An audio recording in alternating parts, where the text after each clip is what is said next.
जय श्री ओम नमः सिद्धेभ्य ओम नमः सिद्धेभ्य ओम नमः सिद्धेभ्य। नमो अरिहंताड़म नमो सिद्धाड़म नमो आयरियाड़म नमो उवज्जायाड़म नमो लोए सब साहुरम। मंगलम भगवान वीरो मंगलम गौतमो गणी मंगलम कुंद कुंदार्यो जैन धर्मोस्तु मंगलम।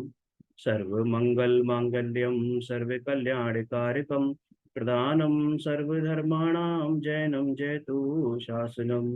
जैनम जयतु शासनम।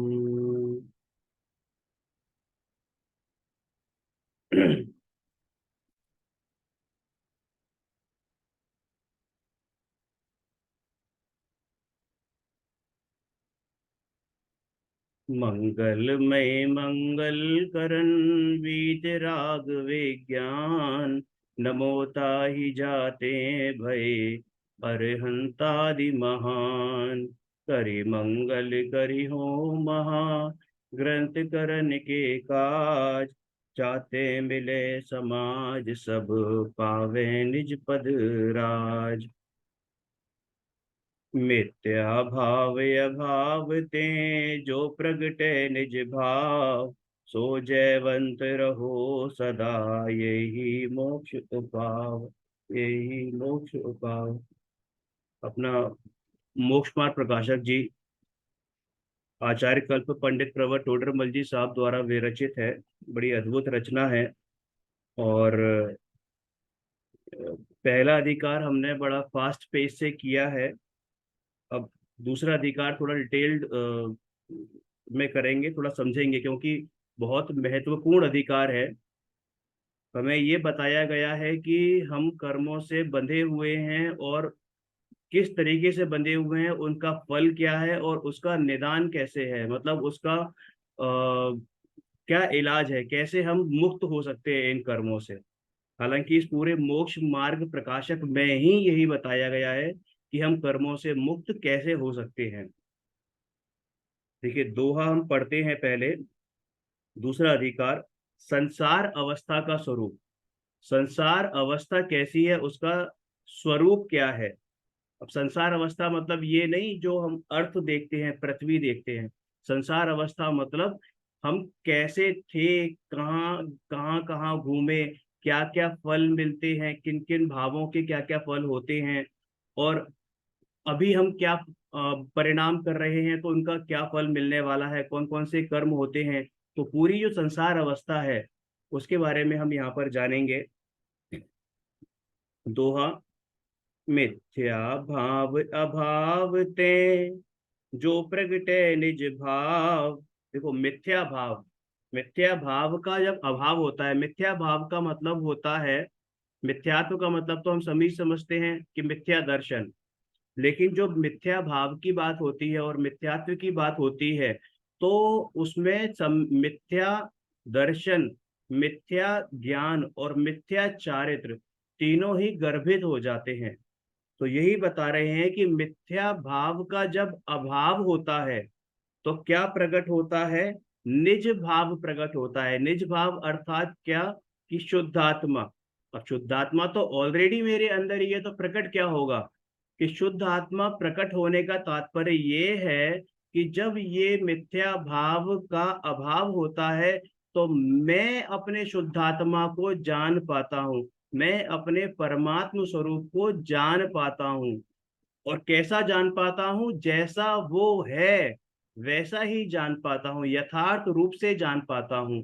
तब कहा जाता है कि वो पर्याय में भी प्रकट होता है।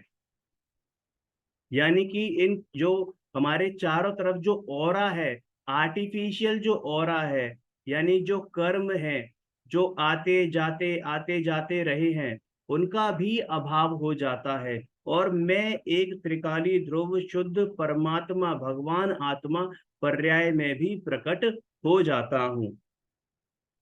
सो जयवंत रहो सदा यह ही मोक्ष उपाव। सो जयवंत रहो सदा यही मोक्ष उपाव। और जब ये लगातार चलता रहता है, और जब मतलब ऐसे जो निज आत्म है उसकी जब जयवंत हुए रहती है, जयवंत का मतलब क्या, जब जय जय रहती है, जय जय का मतलब क्या होता है कि कभी दोबारा उसका मतलब पर्याय में प्रकट होने के बाद दोबारा वो वापस ढका नहीं, है ना। तो यही मोक्ष उपाय और मात्र यही है जो किसका उपाय है, मोक्ष पाने का उपाय है, मोक्ष जाने का उपाय है।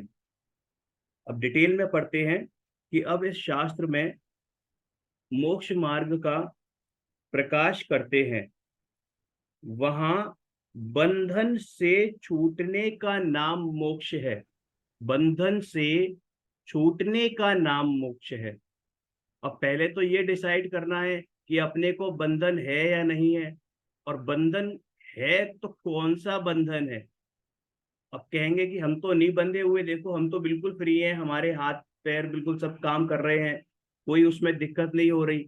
नहीं, जो सबसे बड़ा बंधन है वो है कर्मों का बंधन।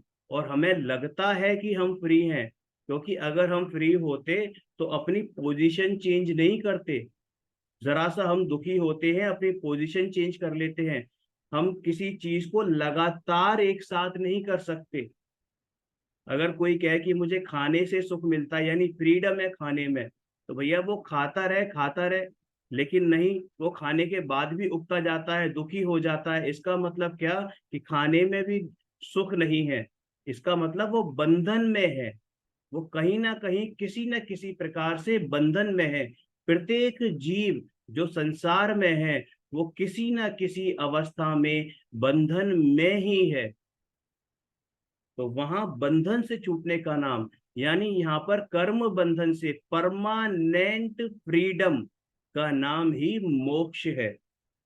अब इस आत्मा को कर्म का बंधन है, तो क्या कह रहे हैं कि इस आत्मा को कर्म का बंधन है। और यह आत्मा इस कर्म के बंधन में क्या महसूस कर रहा है, कि दुख का अनुभव कर रहा है। कर्म के बंधन में दुख का अनुभव कर रहा है। पहले तो ये डिसाइड करना पड़ेगा कि हम वास्तव में दुखी हैं या नहीं है। अब कोई कहे कि नहीं साहब मैं तो बहुत सुखी हूँ, मेरे पर घर परिवार में सब मेरा कहाँ मानते हैं, मेरे मम्मी पापा की मैं बड़ी इज्जत करता हूँ, सेवा करता हूँ, मेरे बच्चे मेरा कहना मानते हैं, मेरी पत्नी मेरा बड़ा ख्याल रखती है, पैसा भी ठीक ठाक आ रहा है, मुझे तो कदाचित भी दुख नहीं है। अरे भैया, तू जो कमा रहा है वही दुख दूर करने के लिए कमा रहा है, और उसकी भी क्या गारंटी है। वो तो कर्मों का उदय है जो तुझे ऐसा परिवार मिला। अदरवाइज तो तू डिपेंडेंट ही है, किस पे, कर्मों पे डिपेंडेंट हो रहा है, अपने परिणामों पे डिपेंडेंट हो रहा है। यही तो सबसे बड़ा दुख है। अगर तुझे सुख हो तो तू खाना क्यों खाए, तुझे सुख हो तो तू कमाए क्यों, है ना। एक जगह बस बैठा रहे और उसी पोजीशन में बैठा रहे, तुझे कुछ करने की आवश्यकता ही नहीं पड़ेगी अगर तुझे सुख है तो, क्योंकि तू दुखी है। और उस दुख को दूर करने के नाना प्रकार के, नाना प्रकार यानी कि भिन्न भिन्न प्रकार के, वेरियस टाइप्स के, डिफरेंट टाइप्स के प्रयास भी करता है, एफर्ट्स भी लगाता है कि वो दुख कदाचित ना हो, तथा इसके दुख दूर करने का ही निरंतर उपाय भी रहता है। परंतु सच्चा उपाय प्राप्त किए बिना, लेकिन हमें ये मालूम ही नहीं है कि सच्चा उपाय आखिर में है क्या। सच्चा उपाय आखिर में है क्या। क्या मैं इतना काम करूं, इतना काम करूं कि मेरे घर पर इतने पैसे आए कि मुझे बिना मांग, बिना मतलब बोले ही सारी चीजें मुहैया हो जाएं, तो क्या ये सुख है। अरे भैया, तू जो काम कर रहा है वो भी दुखी होके कर रहा है, क्योंकि तेरे को फ्रीडम नहीं है, तुझे सुख की लालच है, सुख का लालच है। और वो सुख सुख नहीं है, सुखा भास ही है। अर्थात ये कि जो तू उपाय कर रहा है वो मात्र आभास है, सच्चा उपाय नहीं है, यथार्थ उपाय नहीं है, अयथार्थ उपाय है, असत्यार्थ उपाय है। परंतु सच्चा उपाय किए बिना दुख दूर नहीं होता और दुख सहा भी नहीं जाता। इसलिए यह जीव व्याकुल हो रहा है। ऐसा कोई भी व्यक्ति नहीं होगा जो पूरे जब से पैदा हुआ और जब तक उसने अंतिम सांस ली, मैं सिर्फ लोक लोक की ही बात कर रहा हूं, कि उसको रंच मात्र भी दुख ना हुआ हो। अरे कभी ना कभी तो उसके घर में कोई ना कोई उसका प्रियजन एक्सपायर हुआ होगा, तो उसका दुख हुआ होगा। कभी ना कभी बीमार पड़ा होगा तो उसका दुख हुआ होगा, उसके घर में कोई बीमार पड़ा होगा तो उसका दुख हुआ होगा। कभी घर में कुछ ऐसी होगी कि भाई हम आलीशान जगह रहते हैं, लाइट चली गई एकदम, तो दुख नहीं होता। हम कहीं जा रहे हैं, धूप बड़ी हो रही है, तो दुख नहीं होता। सर्दी है तो दुख नहीं होता। अरे हर मोमेंट पर इसको दुख होता है, बस ये उसको मानता नहीं है कि मुझे दुख है। क्योंकि अगर उसको वो मान ले तो उसको दुख दूर करने का उपाय भी करे, और वो करता भी है। अगर वो कदाचित मानता भी है कि हाँ मुझे ये दुख हो सकता है, तो मैं उसके उपाय भी करता हूं, लेकिन वो यथार्थ उपाय नहीं है। इस प्रकार जीव को समस्त दुख का मूल कारण कर्म बंधन है। यानी कि जो दुख का मूल कारण है वो तो मात्र कर्मों का बंधन है। वो तो मात्र कर्मों का बंधन है। उसके अभाव रूप, किसके अभाव रूप? कर्म बंधन के अभाव रूप मोक्ष है, वही परम हित है। कर्म बंधन से जब हम मुक्त होते हैं तो क्या होता है? मोक्ष होता है। और वही क्या है? परम हित, यानी सबसे बड़ा कल्याणकारी वही है। तथा उसका सच्चा उपाय करना वही कर्तव्य है। किसका कर्तव्य है? मेरा कर्तव्य है कि मैं उस दुख को दूर करने का सच्चा उपाय करूं, यथार्थ उपाय करूं। इसलिए इस ही का इसे उपदेश देते हैं।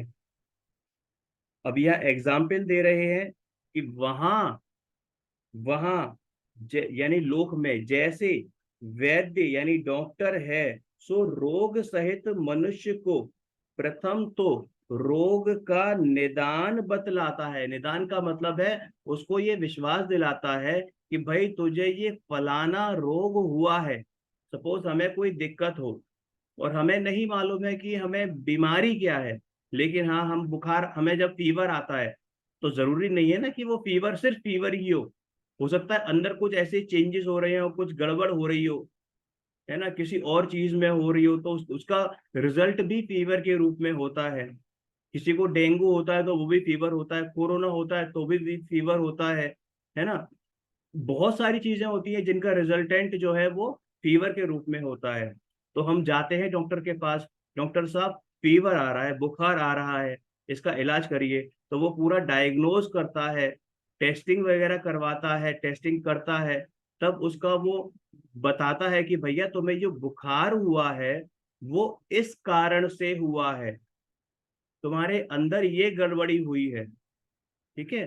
तो जब उस वो बताता है कि ये आपके बीमारी का कारण है, ये आपके बुखार का कारण है, यानी कि बुखार यानी कि दुख का कारण है। और वो दुख का कारण क्या है? कर्म बंधन है। वैसे ही यहाँ एग्जाम्पल दिया तो डॉक्टर भी यही चीज बताता है, पहले विश्वास कराता है कि भैया आप जो इलाज करोगे या करवाओगे वो इस चीज का इलाज करवाओगे, यानी मैं जो ट्रीटमेंट दूंगा आपको वो इस बीमारी का दूंगा, तब जाके आप ठीक होगे। रोग का निदान बतलाता है कि इस प्रकार यह रोग हुआ, उसका कारण भी बताता है कि आपने जो है अंट शंट खा लिया था, आपने बहुत फैटी चीजें खाई थी, बहुत ज्यादा, और मतलब रात को खाने के बाद तुरंत सो गए, पानी कम पीते हो, है ना, आलस में पड़े रहते हो, सोचते ज्यादा हो, तो इस स्ट्रेस की वजह से ये दिक्कत हुई है। तो जो भी XYZ जो भी रीजन होता है वो बताता है कि ये हुआ क्यों है आखिरकार। इस प्रकार यह रोग हुआ है, तथा उस रोग के निमित्त से उसके जो जो अवस्था होती है, फिर ये भी बताता है कि भैया आपको जो जो डिसीज हुई है इससे क्या क्या दिक्कतें हो सकती हैं, इससे क्या क्या दिक्कतें हो सकती है। किसी को बीपी की प्रॉब्लम हो तो बताता है कि भैया ये बीपी की प्रॉब्लम बड़ी खतरनाक है, हार्ट अटैक भी आ सकता है, ब्रेन हेमरेज भी हो सकता है, चक्कर खा के गिर भी सकते हो, है ना, फैट भी बढ़ सकता है, बहुत सारी चीजें आपको हो सकती हैं। तो वो बताता है कि ये चीजें भी आपके इस बीमारी की वजह से हो सकती हैं। तो वैसे ही आचार्य श्री आचार्य कल्प पंडित प्रवर टोडरमल जी साहब ये बताते हैं यहाँ पर कि ये तेरे को कर्म बंधन की जो बीमारी है ना, उसके निमित्त से तुझे क्या क्या दुख भोगने पड़ सकते हैं, और पड़े हैं, पड़ सकते क्या है, पड़े हैं, और क्या क्या दुख तू भोगता आ रहा है अभी तक। उससे उसको यह निश्चय होता है कि मुझे ऐसा ही रोग है। जब उसको, अब आपको ये बताया जाए कि भाई आपको क्या क्या फील होता है कि साहब मुझे है ना उठते ही एकदम चक्कर सा आता है, फिर और क्या होता है, भूख कम लगती है, पेट भी साफ नहीं रहता, तो उसका जो बताते हैं कि भाई ये सिम्टम्स जो है फलानी फलानी बीमारी के हैं, वो वही बता रहे हैं कि हाँ मुझे वास्तव में ये बीमारी है, कि ये सिम्टम्स उस चीज के हैं, कि उसको उससे निश्चय होता है कि मुझे ऐसा ही रोग है। फिर उस रोग को दूर करने का उपाय अनेक प्रकार से बताता है, और उस उपाय की उसे प्रतीति कराता है। प्रतीति मतलब क्या, कि जब पहले तो जो डॉक्टर है वो क्या करेगा कि भैया तुम ये चीज करोगे, इस चीज का परहेज रखोगे तो आपकी बीमारी दूर हो सकती है।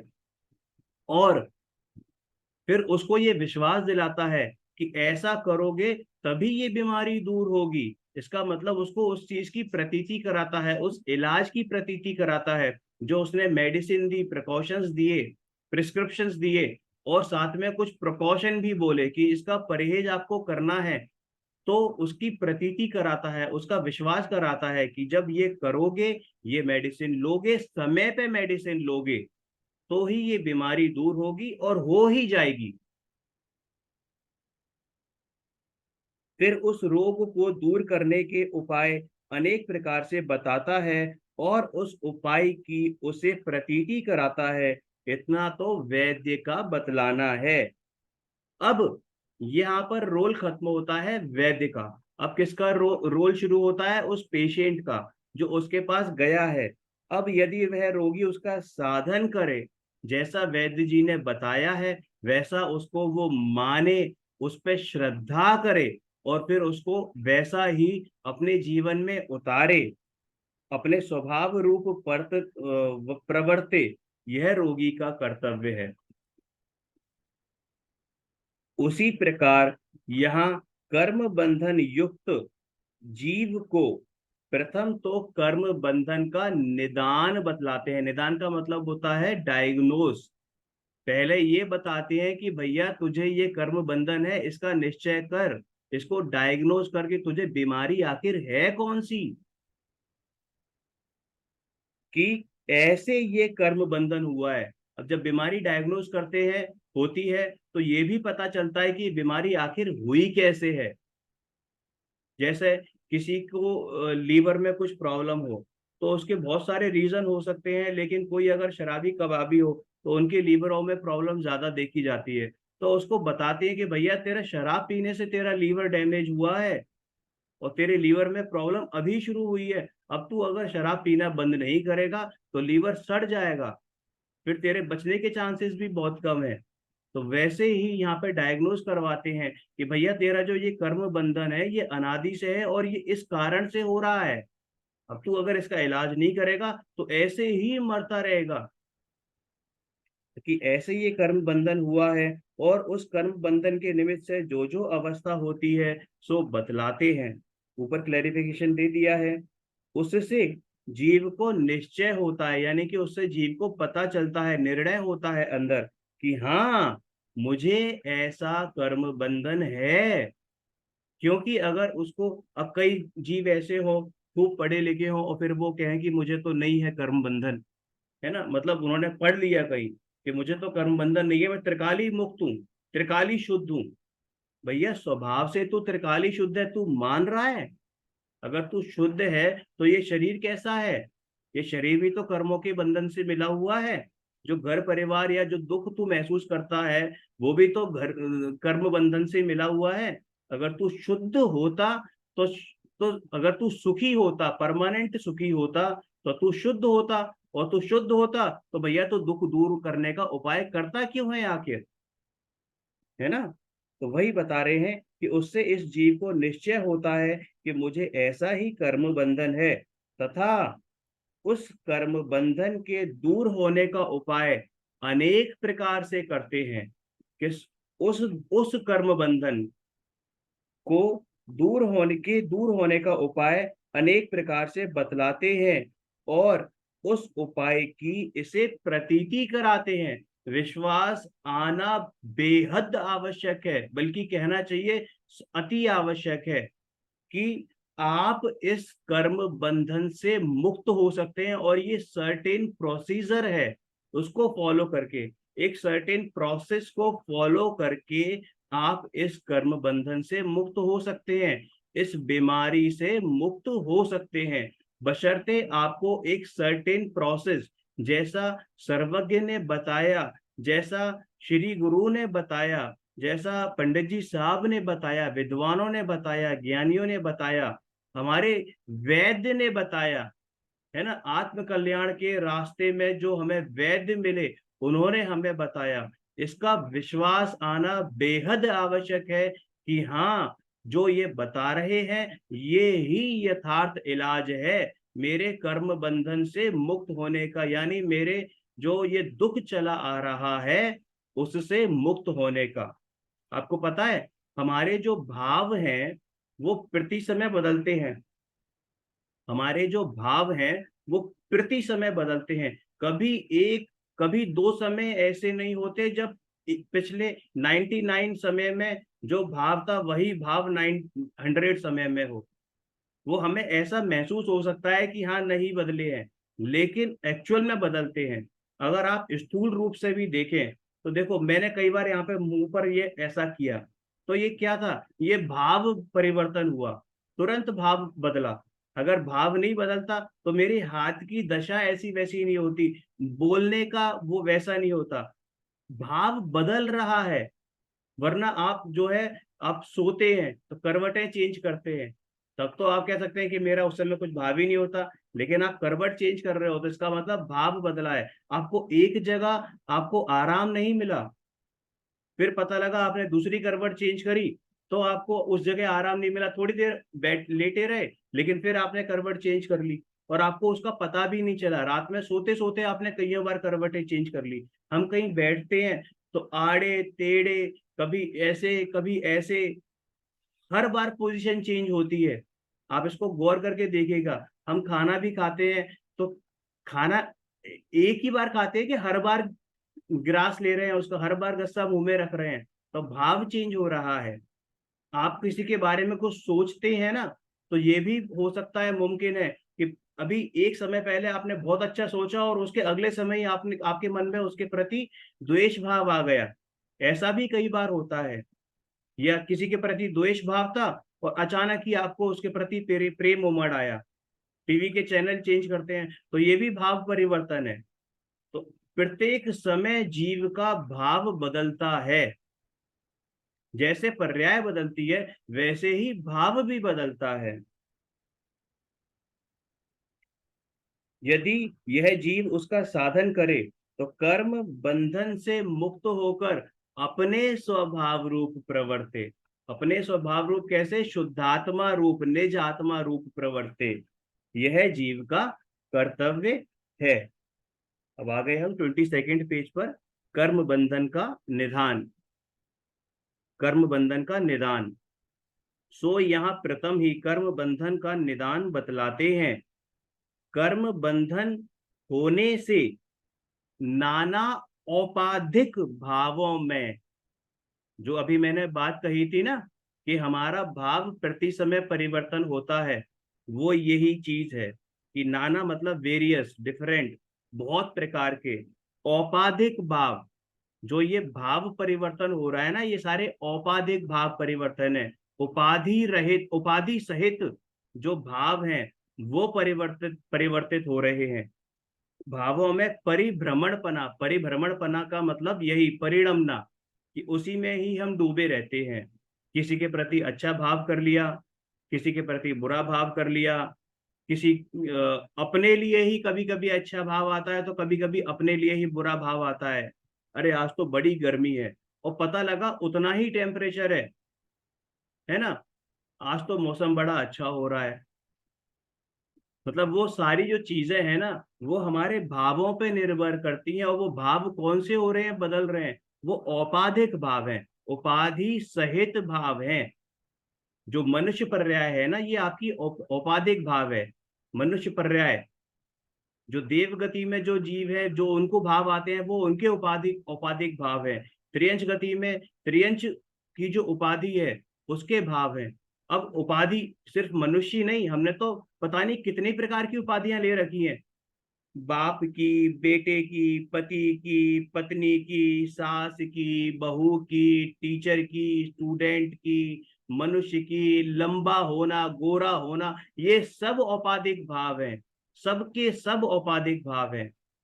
और उसी में हम परिभ्रमण कर रहे हैं, यानी उसी में ही हम रम रहे हैं, जम रहे हैं। अपने को तो हमने कभी पहचाना ही नहीं है कि मेरा स्वभाव भाव कैसा है। और ये किस लिए हो रहा है? कर्म बंधन निमित्त है उसमें। कर्म बंधन होने से नाना औपाधिक भावों में परिभ्रमणपना पाया जाता है। एक रूप रहना नहीं होता। वही मैंने पूरी बात क्लियर कर दी आपको। एक रूप रहना नहीं होता। आप कभी भी एक जैसा सोच ही नहीं सकते। हर समय आपकी विचार बदल रहे हैं, विकल्प बदल रहे हैं। इसलिए कर्म बंधन सहित अवस्था का नाम ही, या ही साइलेंट है, कर्म बंधन सहित अवस्था का नाम ही संसार अवस्था है। संसार अवस्था कह लो, संसरण कह लो, सब एक ही बात है। इस संसार अवस्था में, अब इन संसार अवस्था में कौन कौन है? कि अनंत, अनंत जीव द्रव्य हैं, ये तो पता ही है। पूरा विश्व जो है ठसा ठस किससे भरा पड़ा है? जीवों से भरा पड़ा है। अब वो जीव का मतलब सिर्फ मनुष्य नहीं, या त्रियंच नहीं, त्रियंच मतलब जो हमें दिखते हैं वो त्रियंच नहीं, निगोरिया जीव भी, एक इंद्रिय जीव। पूरा विश्व लोकाकाश जो है वो एक इंद्रिय जीवों से ठसा ठस, बिल्कुल ठसा ठस भरा पड़ा है। और वे अनादि से ही कर्म बंधन सहित हैं। ऐसा, अब अना देखो, बहुत इंपॉर्टेंट शब्द है, अनादि से कर्म बंधन सहित है। कई बार ये प्रश्न उठता है कि अरे कहीं ना कहीं से तो कर्म जुड़ के आए होंगे ना, कहीं ना कहीं से तो उड़ के आए होंगे कर्म जो हमसे बंधे हैं, ऐसे कैसे हो जाएगा अनादि से? नहीं साहब, ये अनादि से ही बंधे हैं। इसका उदाहरण के तौर पे आगे आएगा, मैं अभी से बता देता हूँ। जैसे हम खदान होती है ना, खदान, माइंस, माइंस में खुदाई करते हैं, तो सोना जो है वो मिट्टी के उसमें होता है, फॉर्म में, इम्प्योर से ही होता है। मतलब जो सोना होता है वो मिट्टी के फॉर्म में होता है। तो क्या उस सोने को उस पत्थर में या उस मिट्टी में किसी ने आके मिलाया है? किसी ने जाके मिलाया कि सोना अलग था और मिट्टी अलग थी, और फिर उसका जाके उसमें मिलाया और वहां पे खदान में गाड़ दिया? ऐसा किया है? या वो अनादि से ही पता नहीं कितने कालों से वहीं पर सोना दबा पड़ा है मिट्टी की फॉर्म में, फिर उसको सर्टेन प्रोसेस के तहत सोने को एक्सट्रैक्ट किया जाता है। ये तो आप सबको पता ही होगा ना, बहुत जनरल सी बात है। हम सभी जानते हैं कि सोना कभी भी उस फॉर्म में नहीं होता, ओरिजिनल फॉर्म में जो हमें दिखता है, कि सोने की जो गिन्नी है, बिस्किट है, या सिक्के हैं जो हमें दिखते हैं, या जो हार है वो हमें दिखता है, वैसा सोना उस फॉर्म में नहीं होता खदानों में। खदान में सोना मिट्टी में होता है। हम पहचान भी नहीं पाते, मतलब जिसको नॉलेज ना हो वो नहीं पहचान पाएगा कि इसमें सोना है, वो तो मिट्टी ही समझेगा। लेकिन वो सर्टेन प्रोसेस के तहत ये समझ में आता है कि हाँ इसमें सोना है, इस मिट्टी में सोना है। तो क्या वो मिट्टी और सोना पहले अलग अलग था, फिर किसी ने आके उसमें मिलाया और फिर उसको खदान में गाड़ दिया? नहीं, शुरू से ही ऐसा ही था। तो ऐसे ही जो जीव है वो अनादि काल से कर्म बंधन के साथ ही है। अब ये तो आपको पता ही है कि कर्म एक्चुअली पुद्गल परमाणुओं का बहुत बड़ा समूह है, यानी स्कंद है। जो कर्म होते हैं वो पुद्गल परमाणुओं के स्कंद होते हैं। ठीक है, तो वो हमारे साथ हमेशा से जुड़े हुए हैं, अनादि काल से जुड़े हुए हैं। ऐसा नहीं कि पहले जीव न्यारा था, यानी जीव अलग था और कर्म अलग थे, यानी जीव भिन्न था और कर्म भिन्न थे, और बाद में ये मिले, ऐसा नहीं है। तो कैसे है? अब यहाँ पे एग्जाम्पल दिया है मेरू पर्वत का, कि जैसे मेरुगिरी, यानी मेरुगिरी आदि, यानी ये सुमेरु पर्वत वगैरह जो होते हैं आदि, अकृत्रिम, अकृत्रिम मतलब नेचुरल, है ना, नेचुरल जो अनादि से है, अकृत्रिम स्कंधों में अनंत पुद्गल परमाणु। देखो स्कंद क्या होता है, पुद्गल के दो भेद पढ़े थे हमने, एक परमाणु और एक स्कंद। पुद्गल जो प्योरेस्ट फॉर्म होती है वो परमाणु होती है। परमाणु का जो प्रदेश होता है वो एक प्रदेश होता है, और प्रदेश सबसे छोटी यूनिट होती है डिस्टेंस की, जो अविभाजित होती है, अविभाज्य यानी अनडिविजिबल। तो पर एक परमाणु जितनी जगह घेरता है इस विश्व में, उसको हम एक प्रदेश कहते हैं, ठीक है। लेकिन जब दो या दो से अधिक परमाणु जुड़ते हैं तो वो एक स्कंध बन जाता है, वो एक स्कंध बन जाता है। तो वो स्कंध जो होता है बेसिकली वो पुद्गल की पर्याय है, वो पुद्गल नहीं है, एक्चुअल पुद्गल नहीं है। एक्चुअल पुद्गल तो मात्र परमाणु है, वो स्कंद पुद्गल की पर्याय है, ठीक है। तो इस वजह से जो स्कंद है, अब वो दो भी हो सकते हैं, असंख्यात भी हो सकते हैं, असंख्यात भी हो सकते हैं, और वो अनंत परमाणु मिलकर भी एक स्कंद बनाते हैं, ठीक है ना। जितनी भी चीजें हमें दिखती हैं, जितनी भी, चाहे आप माइक्रोस्कोप से देखें, चाहे आप माइक्रोस्कोप से देखें, वो भी सब स्कंद ही है, क्योंकि परमाणु मति श्रुत अवधि और मन पर्याय ज्ञान का विषय ही नहीं है, मात्र और मात्र केवल ज्ञान का विषय है, यानी केवल ज्ञानी ही उस परमाणु को देख सकता है, बाकी अन्य जीव नहीं देख सकते उस परमाणु को। तो होता क्या है कि जो मेरु आदि, मेरुगिरी आदि है, तो ये परमाणुओं के जुड़े हुई अवस्था, यानी स्कंद के रूप में खड़े हुए हैं। क्या खड़े हुए हैं? स्कंद के रूप में खड़े हुए हैं।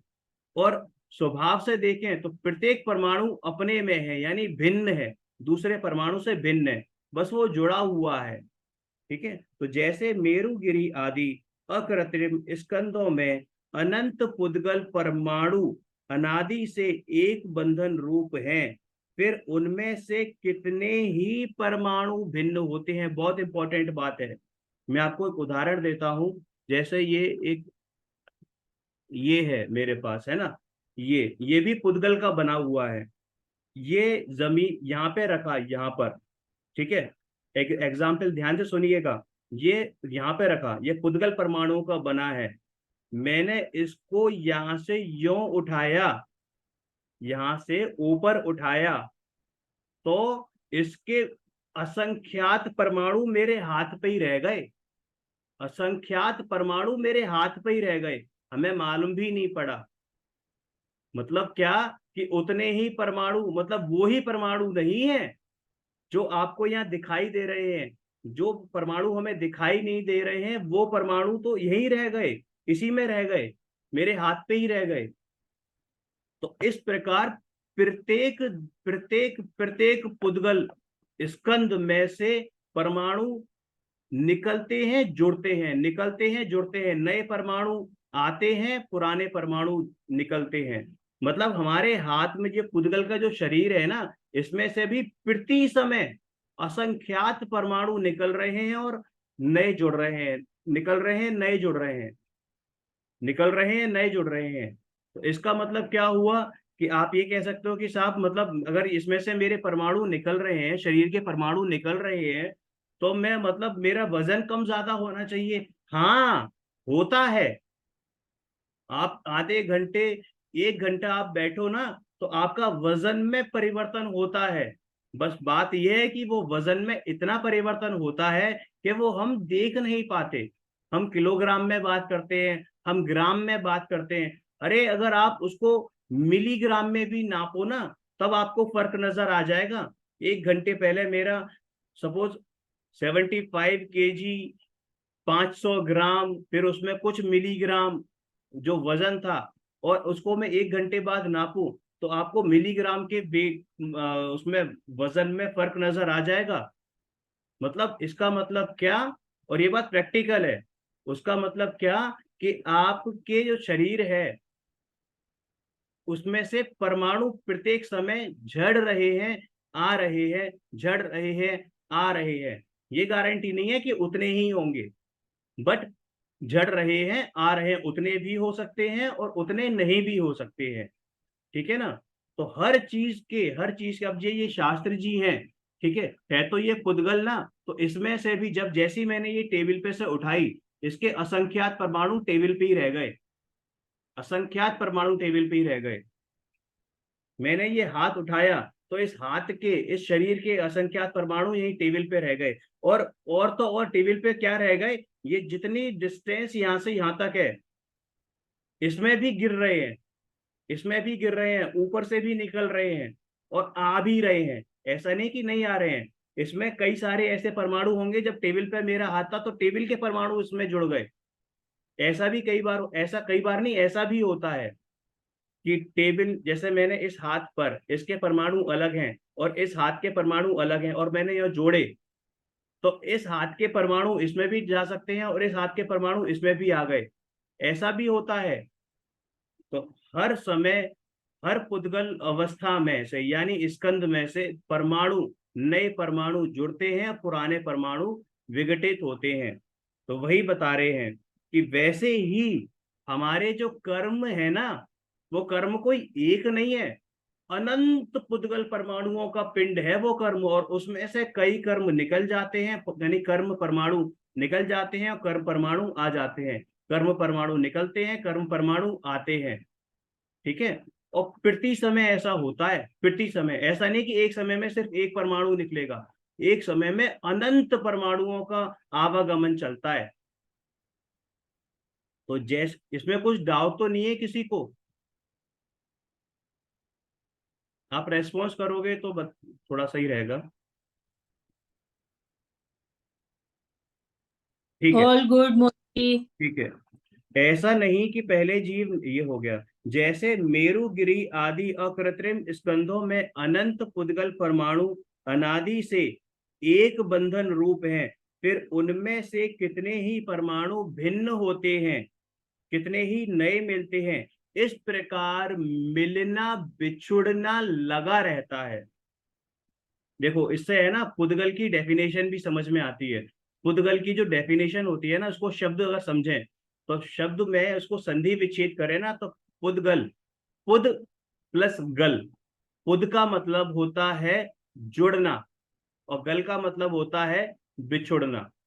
तो जो मिले, यानी जो जुड़े और बिछड़े, जुड़े और बिछड़े, उसको कहते हैं पुद्गल।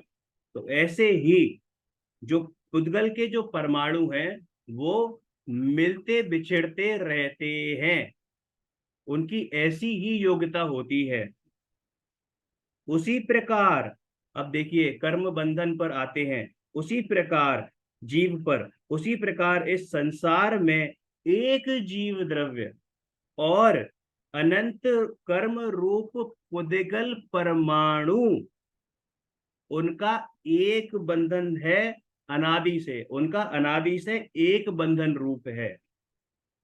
समझ में आई बात? पूरा एग्जाम्पल क्लियर हो गया है कि वैसे ही है, अनादि से ही है। बस ये फर्क है कि वो जो नए परमाणु आते हैं, पुराने परमाणु निकलते हैं, नए परमाणु आते हैं, पुराने परमाणु निकलते हैं, नए परमाणु आते हैं, पुराने परमाणु निकलते हैं।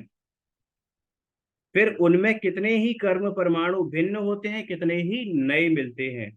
इस प्रकार का मिलना बिछुड़ना लगा रहता है, या मिलना बिछड़ना होता रहता है। आया समझ में?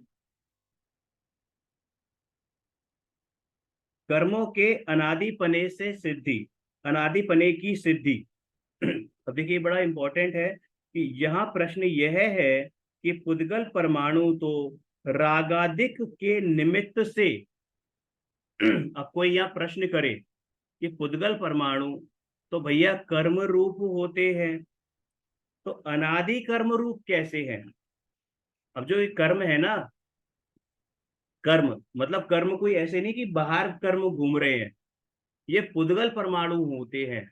और पुद्गल परमाणु ही हमारे राग आदि जब हम भाव करते हैं तो उनके निमित्त से वो पुद्गल परमाणु ही कर्म रूप होते हैं, उनमें कर्मत्व आ जाता है, वो कर्म रूप परिणमित होते हैं। कर्म भी पुद्गल की अवस्था है यानी पर्याय है।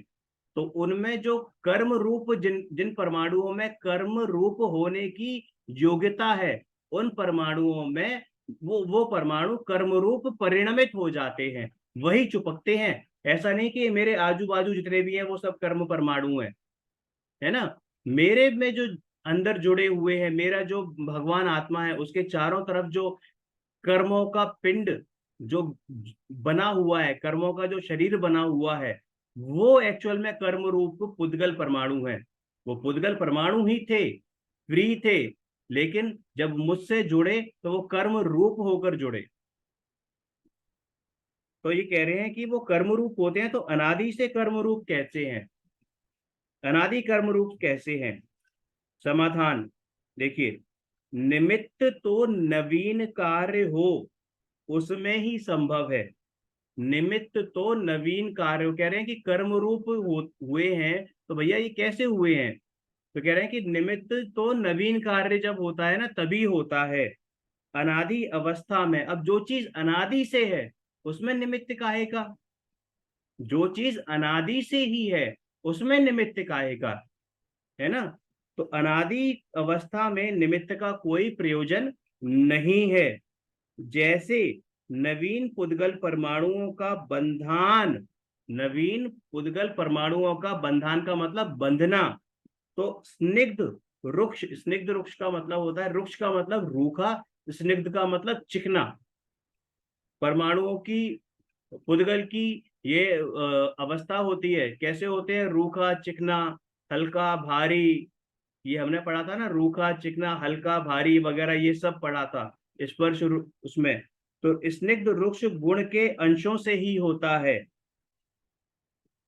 कर्म पुद्गल परमाणुओं का बंधन तो स्निग्ध रुक्ष गुण, इनमें पुद्गल परमाणुओं में गुण होता है स्निग्धता और रुक्षता, यानी कि रूखापना और चिकनापना, ये गुण होता है विद्वान, उसके अंशों से ही होता है। और मेरुगिरी आदि स्कंधों में अनादि पुद्गल परमाणुओं का बंधन है। और जो ऊपर मेरु के बारे में बात करी थी, सुमेरु पर्वत के बारे में बात करी थी, उसमें तो अनादि काल से पुद्गल परमाणुओं का जुड़ान है। तो वहां निमित्त का क्या प्रयोजन है भैया, जब वो अनादि से ही जुड़े हुए हैं तो निमित्त कहाँ से बने। तो हमने निमित्त उपादान पढ़ा था, बहुत अच्छी तरह से पढ़ा था। क्या पढ़ा था कि जब नवीन कार्य होता है और वो कार्य संपन्न होता है तो निमित्त का कथन आता है। लेकिन कोई कार्य हो ही नहीं या कोई कार्य अनादि से ही होता आ रहा हो तो उसमें निमित्त क्या होगा।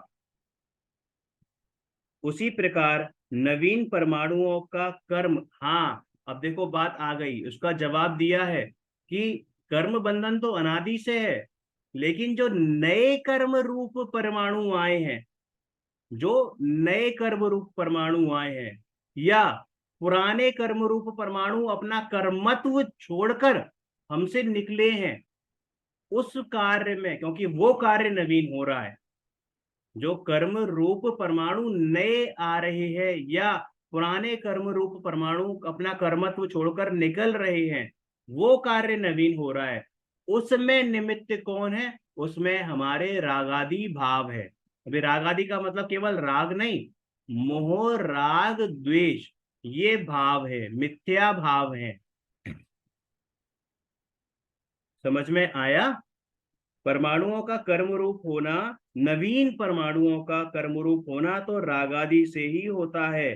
अनादि पुद्गल परमाणुओं की तो कर्म रूप ही अवस्था है, वहां निमित्त का क्या प्रयोजन है। तथा यदि अनादि में भी निमित्त माने, अगर अनादि में भी निमित्त मानेंगे तो निमित्त अनादिपना खत्म हो जाएगा, यानी कभी ना कभी तो वो कार्य शुरू हुआ होगा, तभी तो निमित्त हुआ। अब जिसका शुरुआत होती है तो फिर वो अनादि कहाँ रहा, फिर तो वो आदि हो गया। समझ में आया? तो ये उसकी उन्होंने मतलब पुष्टि भी करी कि अनादि से ही है, क्योंकि कोई निमित्त नहीं है, या वाइस वर्सा कि निमित्त नहीं है, और क्योंकि वो अनादि से ही है, इसलिए कर्म का बंधन अनादि से माने ना। सो तत्व प्रदीपिका प्रवचन सार शास्त्र की व्याख्या में जो सामान्य ज्ञेयाधिकार है, वहां कहा है रागादिक का कारण तो द्रव्य कर्म है। द्रव्य कर्म कौन से? ज्ञानावरण आदि जो 8 कर्म है वो द्रव्य कर्म कहलाते हैं। तो रागादिक का कारण तो द्रव्य कर्म है, और द्रव्य कर्म का कारण रागादिक है। देखो, हमने कर्म साइकिल पढ़ी थी, अगर नहीं पढ़ी तो रिवाइज करते हैं। 3 प्रकार के कर्म होते हैं: भाव कर्म, द्रव्य कर्म, और नौ कर्म। ठीक है? भाव कर्म यानी मोह राग द्वेष। ठीक है, ये भाव कर्म होते हैं। द्रव्य कर्म अपने 8 द्रव्य कर्म हो गए, ज्ञानावरण आदि। ठीक है? और नौ कर्म यानी जो संयोग मिले हैं, नो कर्म। नौ नहीं, 9 नहीं, नो कर्म, जो संयोग मिले हैं हमको, है ना, वो सारे क्या हो गए? नो कर्म हो गए। तो नो कर्म तो से अपना कोई लेना देना है नहीं। ठीक है? द्रव्य कर्म भी पुद्गल है, उनसे भी कोई लेना देना नहीं है। हमारा जो चलता है वो भाव कर्मों से चलता है। हम भाव कर्म करते हैं, यानी मोह राग द्वेष आदि विकारी भाव करते हैं, तो द्रव्य कर्म आते हैं, द्रव्य कर्म बंधते हैं।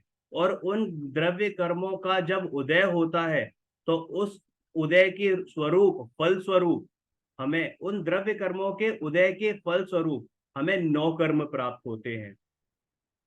अब वापस साइकिल पे, जो नौ कर्म हमें प्राप्त हुए, यानी कि जो संयोग हमें मिले, जो माता पिता हमें मिले, जो पत्नी हमें मिली, जो बच्चा हमें मिला, जो घर हमें मिला, जो नौकरी हमें मिली, जो पैसा हमें मिला, जो कार हमें मिली, जो सुंदर शरीर हमें मिला, है ना, जो संयोग मिले, उनमें फिर हमने भाव कर्म किया, उनमें इष्ट अनिष्ट पना माना, ममत्व बुद्धि की, अहम बुद्धि की, कर्तत्व बुद्धि की, भोक्तत्व बुद्धि की, उनको अपना माना, और उनमें फिर हमने जुड़ान किया, फिर हमारे भाव कर्म हुए, और फिर वो भाव कर्म निमित्त बने नए द्रव्य कर्म रूप परमाणुओं का हमारे साथ बंधन होने में। और फिर जब वो बंधन हुआ, और फिर उन कर्मों का, द्रव्य कर्मों का जब उदय आया, तो उसके हिसाब से उसके फलस्वरूप फिर से नौ कर्म मिले, नौ कर्म आए, हमें संयोग मिले नौ कर्म के रूप में, फिर हमने उनमें जुड़ान किया। तो ऐसे ये साइकिल चलती जाती है। ये 3 चीजें बताई मैंने आपको: द्रव्य कर्म, भाव कर्म, नौ कर्म। इन तीनों का ऐसे ही साइकिल है, ये ऐसे ट्राइंगल है, इस तरीके से ये ट्राइंगल है, ये ऐसे ट्राइंगल है, ये आपस में जुड़े रहते हैं तीनों। इसका भाव कर्म जब हम करते हैं, किसमें भाव कर्म करते हैं? जो ये नौ कर्म हुए हैं, उन संयोगों में, उन संयोगों में इष्ट अनिष्ट पना करते हैं, तो वो भाव कर्म। और इन भाव कर्मों के निमित्त से ये नए द्रव्य कर्म बंधते हैं, और जब ये नए द्रव्य कर्म बंधते हैं और उसका जब उदय आता है, तो फिर नए नौ कर्म मिलते हैं, यानी कि संयोग मिलते हैं, फिर वही उसमें हम जुड़ान करते हैं। तो इस तरीके से ये साइकिल चलता रहा है, अनादि से, अनादि से चलता रहा है। और ये साइकिल अनंत काल तक ना चले, उसका यहाँ पर हम पढ़ रहे हैं, यानी उसका उपाय करने के लिए ही हम यहाँ पर एकत्रित हुए हैं। अब देखो, यहाँ पर एक शब्द आया है इतरेत्राशय दोष, लेकिन हम इसको अभी यहीं पर वाइंड अप करते हैं, यहां से हम कल लेंगे। ठीक है? अभी अगर कोई डिस्कस करना हो तो आप कर सकते हो, जो अभी तक हमने 2 पेज पढ़े हैं, 21 और 22।